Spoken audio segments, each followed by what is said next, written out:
आत्रेयपुरम में राधा और वेंकट नाम के दो पति पत्नी रहते थे। वो उस गांव में छोटे से जमींदारों की तरह जीते थे। उन दोनों की पहली बच्ची का नाम था स्वाति। स्वाति पैदा होते ही वो पति पत्नी बहुत खुश होकर बड़ा फंक्शन करके गांव वालों को खाने पर बुलाते हैं। स्वाति पैदा होने के बाद वेंकट एक नया व्यापार करना शुरू करता है। उस व्यापार में उसे एक्सपीरियंस न रहने पर वेंकट को उस व्यापार में बहुत नुकसान होता है। उस नुकसान से बाहर आने के लिए उसकी पूरी संपत्ति गिरवी रख देता है। राधा सोचती थी कि ये सब स्वाति पैदा होने के वजह से ही है। पता नहीं ये मंगूस कौन से क्षण में पैदा हुई, हमें नुकसान हो रहा है। जब से ये आई है तब से ऐसा है। बेकार लड़की, पता नहीं और क्या क्या होगा। याद करते ही डर लग रहा है। ऐसे हर रोज स्वाति को डांटती थी राधा। तब वेंकट ने, बेचारी बच्ची क्या की, क्यों उसे डांट रही हो? मैं व्यापार किया और नुकसान हुआ, ये सब मेरी वजह से हुआ राधा। ऐसे वेंकट राधा को बार बार यही कहता था, पर राधा पति की बात नहीं सुनती और ये सब स्वाति के वजह से ही हुआ सोचकर हर समय स्वाति को बहुत डांटती थी।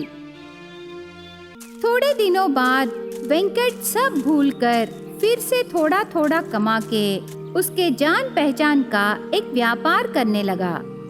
तब राधा दूसरी बार गर्भवती होती है।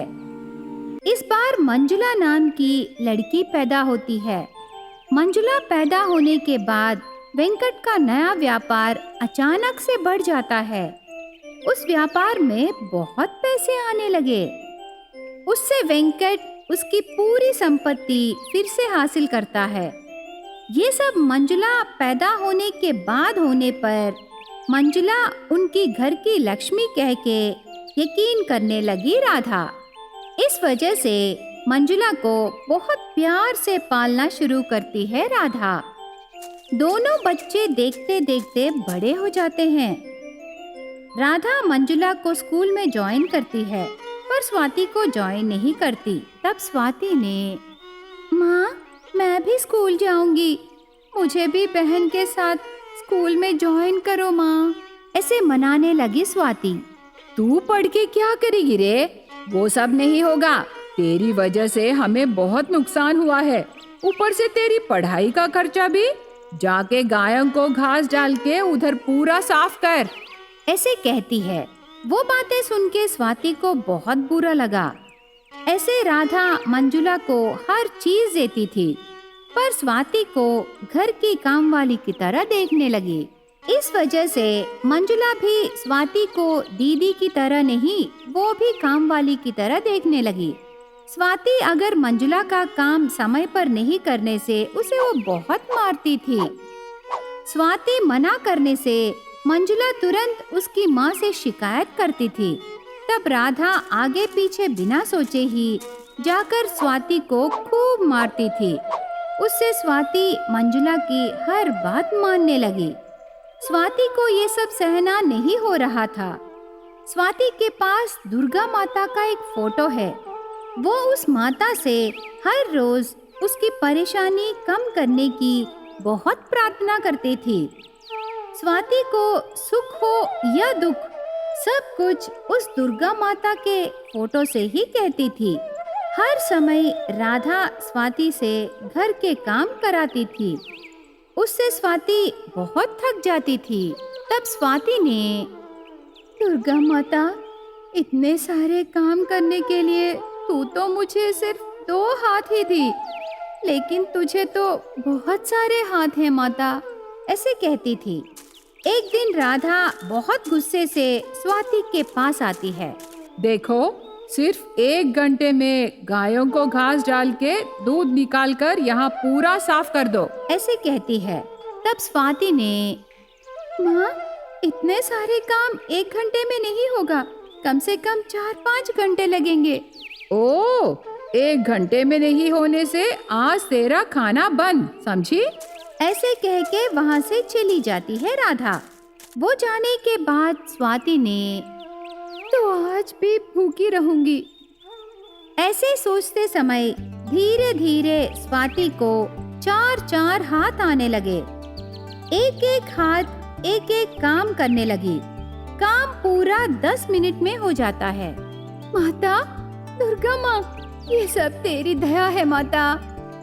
वो मन में प्रार्थना करने लगी। 10 मिनट में काम हो जाने पर राधा दंग रह जाती है। अगले दिन मंजुला उसके कॉलेज फ्रेंड्स को घर बुलाती है। स्वाति, मेरे फ्रेंड्स शहर से आए हैं। तू मेरी दीदी है करके उन्हें पता चलने से मेरी इज्जत चली जाएगी। मैं उन्हें तू इस घर की काम वाली बोली, तो उनका ख्याल रखना। ऐसे कहती है। स्वाति को बहुत बुरा लगा, पर बाहर से हंसते हुए सबके पास जाकर क्या चाहिए करके पूछने पर वो सब बहुत बड़ा लिस्ट देते हैं। वो सभी जल्दी लाओ करके ऑर्डर देते हैं। इतना बड़ा लिस्ट जल्दी लाना मुश्किल है, ऐसे स्वाति कहती है।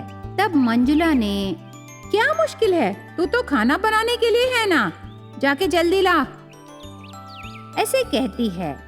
स्वाति चुपचाप वहाँ से किचन में जाकर खाना बनाना शुरू करती है। तब फिर से उसे 4-4 हाथ आके खाना पूरा जल्दी बना देती है। ये सब देखकर मंजुला आश्चर्य हो जाती है। ये बात शाम को मंजुला उसकी माँ से बताई। हाँ बेटी, परसों मैं भी देखी, हर काम वो जल्दी कर रही है। इसका सीक्रेट जानने के लिए दोनों सुबह जल्दी उठ के स्वाति पर नजर रखते हैं। तब स्वाति को 4-4 हाथ आके उनसे काम करना देखकर माँ बेटी दंग रह जाते हैं। उस दिन से स्वाति से काम कराने के लिए दोनों माँ बेटी बहुत डरने लगे। ऋषिपुर नाम के गांव में सिद्धैया और पार्वती नाम के 2 पति पत्नी रहने लगे। वो मध्यवर्गीय परिवार के हैं। उनके दादा और परदादों से बारिश में आई मिट्टी के घर में उनका परिवार रहने लगा। उनको श्रावणी और वीणा नाम के 2 बेटियां हैं। वो चारों दिन भर मेहनत करके पैसे कमाकर जिंदगी बिताने लगे। उनकी मेहनत की कमाई से वो एक गाय खरीदते हैं। दोनों बहनें उस गाय को चराने ले जाते हैं। एक दिन सिद्धैया उसकी पत्नी पार्वती से, दोनों बेटियां बड़े हो गए हैं, इस छोटे से घर में रहने के लिए शायद उन्हें मुश्किल लग रहा होगा, इसीलिए हम दूसरा घर बनाएं। ऐसे कहता है। तब पार्वती ने, आप ठीक कह रहे हो जी, पर अभी के अभी घर बनाना बहुत मुश्किल है ना, ऊपर से हमारे पास उतने पैसे भी नहीं है। तू सच कह रही है पार्वती, जाने दे, पता नहीं नसीब में क्या लिखा है। ऐसे कह के वो वहाँ से चला जाता है। श्रावणी और वीणा दोनों बहुत होशियार लड़कियां हैं। सुबह वो दोनों स्कूल को जाकर शाम को घर आके गाय को चराने ले जाते हैं। ऐसे आराम से कट रही उनकी जिंदगियों में एकदम से परेशानियां आना शुरू हो जाते हैं। थोड़े दिनों बाद बारिश का मौसम शुरू होता है। बहुत जोरों की बारिश होने लगी। उससे तालाबें भर के उभर के आने लगे। आसपास के गांव के लोगों को दूसरे स्थानों को शिफ्ट करने लगे सरकारी ऑफिसर्स। सिद्धैया का परिवार भी उसी गांव में रहने पर उन्हें भी घर खाली करा के सुरक्षित स्थान को भेज देते हैं। उसके बाद 1 हफ्ता तक लगातार बारिश होने लगी। तब पार्वती डरते हुए ऐसे कहने लगी, सुनिए, ये बारिश को देखने से मुझे बहुत डर लग रहा है जी। वैसे भी हमारा घर बहुत पुराना भी है, ऊपर से मिट्टी का घर है। पता नहीं इस बारिश में हमारा घर का हाल कैसा है, मुझे तो कुछ समझ में नहीं आ रहा। ऐसे कहती है। तब सिद्धैया ने, मैं भी वही सोच रहा हूँ पार्वती, पता नहीं चल रहा हमारे दोनों बेटियाँ कहाँ रहेंगे। ऐसे सिद्धैया दुखी होने लगा। उन्हें देख के श्रावणी ने, आप चिंता मत कीजिए पिताजी, हमारे घर को कुछ नहीं होगा। अगर कुछ हो जाने से हम नया घर बनाएंगे ना, ऐसे कहती है। श्रावणी की बातें सुनकर सिद्धैया हंसता है। एक हफ्ता बाद बारिश होना कम होता है। सब लोग अपने अपने गांव चले जाते हैं। सिद्धैया का परिवार भी बहुत खुशी से उनके गांव जाते हैं, पर वहां तो बहुत सारे घर गिरे रहते हैं, बहते हुए नजर आते हैं। वो सब देखकर सिद्धैया घबरा के उसके घर के बारे में सोचकर वहां सब लोग जाते हैं। वहां जाके देखने पर सिद्धैया का घर पूरा गिरा रहता है। सिद्धैया उसे देखकर ऐसे घबराने लगा। हे भगवान, मेरा घर पूरा गिर गया।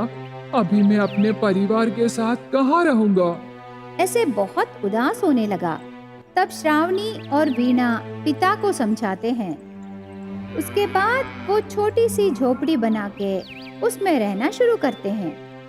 सिर्फ वो ही नहीं, बल्कि उस गांव में बहुत सारे लोग ऐसे ही झोपड़ियां बना के रहने लगे। एक दिन रात को, क्या हुआ जी? इतनी आधी रात को आप बिना सोए यहाँ क्या कर रहे हो? ऐसे पार्वती पूछती है। तब सिद्धैया ने, मेरे पिताजी घर बनाने को सोचे, पर उनसे नहीं हुआ।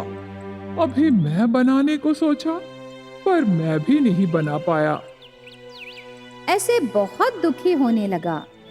उनकी बातें श्रावणी और वीणा बाहर आकर सुनने लगे। उसके अगले दिन श्रावणी और वीणा दोनों मिलकर गाय को लेकर चराने जाते हैं। दीदी, कल रात को पिताजी की बातें सुनकर मुझे बहुत दुख लगा। दीदी, क्या हम बिना पैसे खर्चा किए घर नहीं बना सकते? ऐसे पूछती है। तब श्रावणी ने, मैं भी कल रात से वही सोच रही हूँ बहन। हमें कैसे भी एक अच्छा घर बनाना है। ऐसे कहती है। उस दिन से बिना खर्चा किए कैसे घर बनाना है करके दोनों बहनें बहुत सोचने लगे। एक दिन हर बार की तरह गाय को चराने बाहर ले जाते हैं वो दोनों बहनें। गाय घास खाते समय उन दोनों के पैरों को कुछ लगता है। श्रावणी उसे पकड़कर देखने पर वो गोबर है। गाय का गोबर सूख के बहुत मजबूत हो जाती है। उसे देखते ही श्रावणी को एक अच्छा आइडिया आता है। वीणा, हम घर बनाने के लिए मुझे एक अच्छा आइडिया आया। सच दीदी? क्या है वो? ये देखो, गाय का गोबर है। सूखने के बाद ये बहुत मजबूत हो गई। हम इस गोबर का उपयोग करके एक अच्छा घर बना सकते हैं बहन।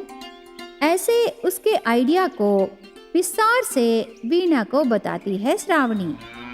श्रावणी का आइडिया वीणा को बहुत पसंद आने पर, दीदी तो एक काम हम जल्दी से शुरू करेंगे ना, ऐसे कहती है। उस दिन से वो गाय का गोबर लेकर उसका उपयोग करके घर बनाना शुरू करते हैं। थोड़े दिनों बाद बहुत अच्छा और सुंदर घर बनाते हैं। वो घर बहुत मजबूत रहता है। उसे देख के उस गांव में रहे लोग उनके लिए भी ऐसे घर बनाने को कहते हैं उन बहनों से। वो दोनों बहुत सारे लोगों को गाय के गोबर से घर बना के देते हैं।